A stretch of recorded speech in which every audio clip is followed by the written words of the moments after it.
ঔষধ, কি ঔষধ খেলে রোগ ভালো হয়, কোন রোগের কি ঔষধ, এই সম্পর্কে দুটি বাচ্চায় কি বলতেছে অল্প শুনবেন আপনারা।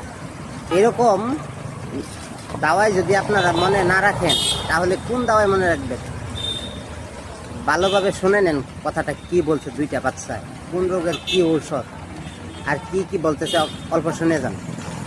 কি হয়, দেরিতে বুড়ো হবেন, মুখে পানি দিয়ে গোসল করলে সর্দিও ঠান্ডা লাগে না। আসল মধু কখনো ফ্রিজে জমে না।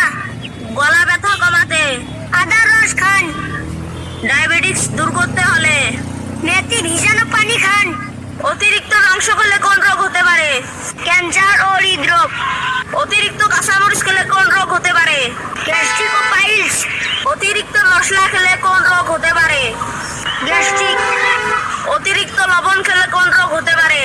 উচ্চ রক্তচাপ। অতিরিক্ত মিষ্টি খেলে কোন রোগ হতে পারে? ডায়াবেটিস। মুরগির পা খেলে কোন রোগ ভালো হয়? হাড় ও জয়েন্টের ব্যথা। কলা মোচা খেলে কোন রোগ হবে না? ক্যান্সার ও হার্ট অ্যাটাক। কাঁচা ছোলা ভিজিয়ে খেলে কি উপকার হয়? রক্ত স্বল্পতা ও হার্ট ভালো থাকে। কিশমিশ ও ছোলা একসঙ্গে খেলে কি হয়? হার্ট অ্যাটাক ও হজম শক্তি ভালো হয়। অতিরিক্ত মাথা ব্যথা কিসের সমস্যা হতে পারে? লিভারের সমস্যা। শুনলেন তো বন্ধুরা, রাতে পা কামড়ালে কিসের ঘাটতি থাকতে পারে?